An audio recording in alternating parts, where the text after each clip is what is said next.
Hi guys, and welcome back to another insightful Crypto Potato video. Now, the cryptocurrency community is usually divided into three major camps when it comes to potential ways to earn over time. The first group consists of traders who take advantage of market volatility to make profits. They practice strict risk management to be consistent. The second comes in the form of long-term investors, also known as holders.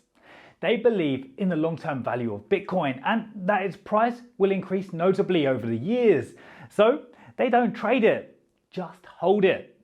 The third one, miners.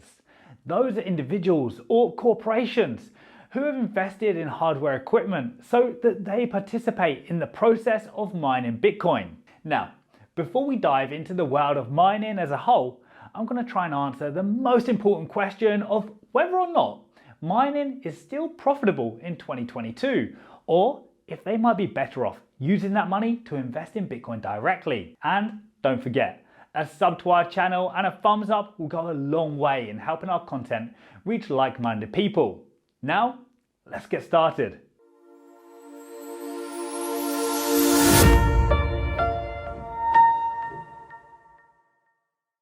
First of all, let's understand the most important factor. What is Bitcoin mining?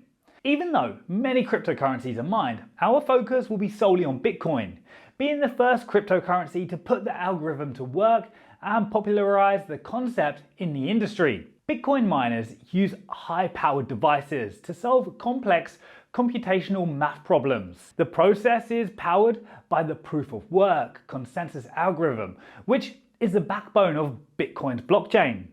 Miners validate and verify transactions and receive fees in Bitcoin for doing so. This guarantees there are no double spending and faux transactions. They also package these transactions into blocks and add them to the network, hence the term blockchain.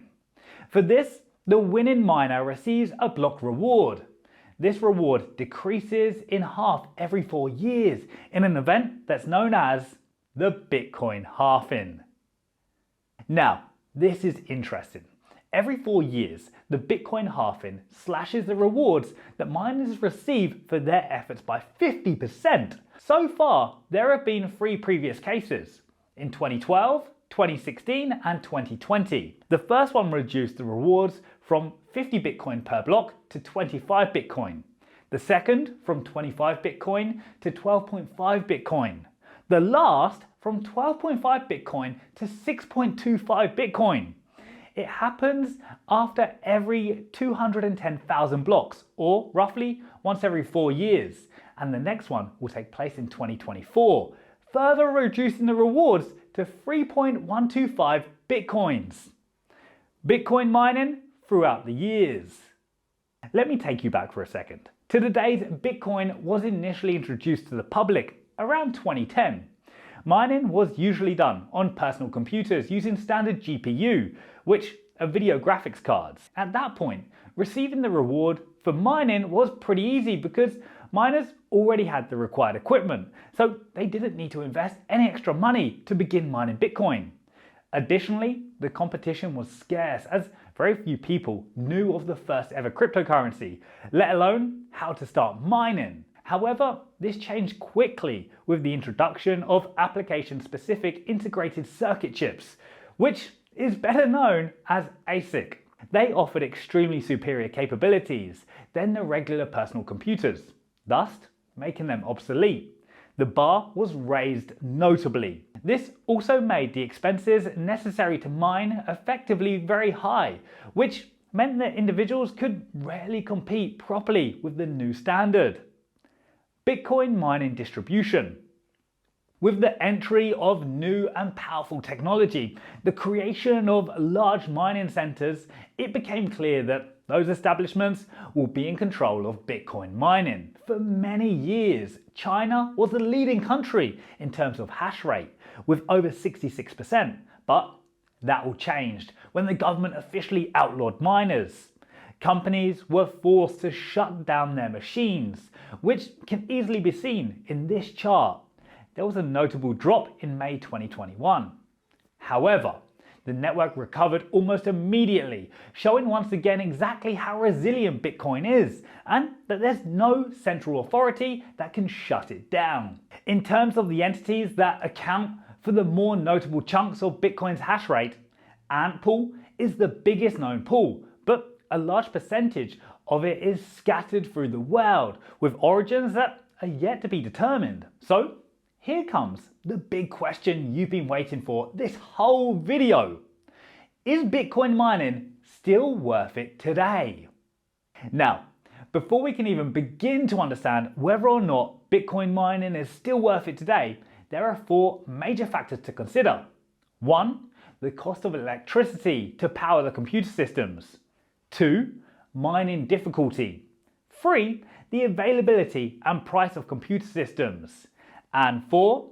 Competition. Electricity cost.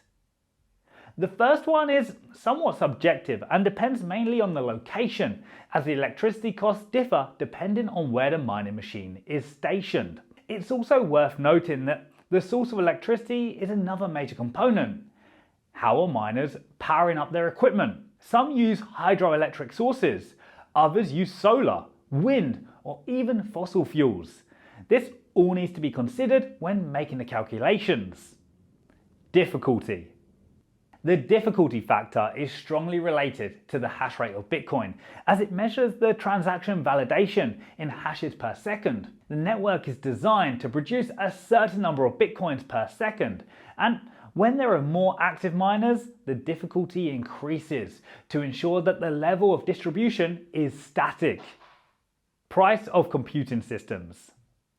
Even though the availability of computing power sounds like it wouldn't provide any issues, it's actually not always the case. During the parabolic price increase of 2017 and 2021 and the increased media attention, Bitcoin mining became extremely popular and lots of people were trying to get in. Mining hardware became scarce, which also resulted in very high prices for certain components like chips, video cards and whatnot.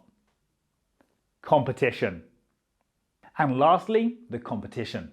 This could be the most significant factor. As mentioned, large mining companies are the dominant players, leaving little opportunity for individual miners. With all of this in mind, we can see why the question isn't simple yes or no answer.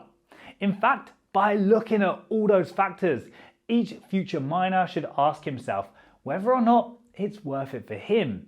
But before heading to the hardware store to make large purchases with the idea of Bitcoin mining, make sure that you have made all the needed calculations. Now, before we finish up, I just want to mention that mining has become a $1 million industry in recent years, with so many large players trying to establish further control. However, those changes are generally excluding individual miners, yet many continue to do it and manage to make profits. In 2024, Bitcoin is expected to go for its 4th halving, cutting the rewards that miners receive in half to 3.125 Bitcoins. On the surface, this might repel potential newcomers who are asking the question if it's not more profitable to just become a holder and wait for the price to rise. However, this growth is not guaranteed. On the other hand, with mining, people not only receive Bitcoins as rewards, but also keep the network safe and validate the transactions, making them one of the most critical pieces of the Bitcoin puzzle. Yet, as an individual miner, you will definitely need to put a lot of money to be even remotely competitive. The days of mining on a personal computer and expecting a worthwhile profit are far gone, as the industry has become largely institutionalized, with huge companies investing millions, if not billions, in mining facilities. Therefore, the simple conclusion would be that if you don't intend to spend a ton of money to buy equipment, then Bitcoin mining as an individual probably won't deliver any meaningful returns. I really hope this video has helped clear up any concerns you might have had, even if we didn't manage to directly answer the main question. But as you can see, it's a tough one to answer. But we'd love to hear from you. So go ahead and let us know in the comments below, and don't forget to like and subscribe so that you're ready for our next video release.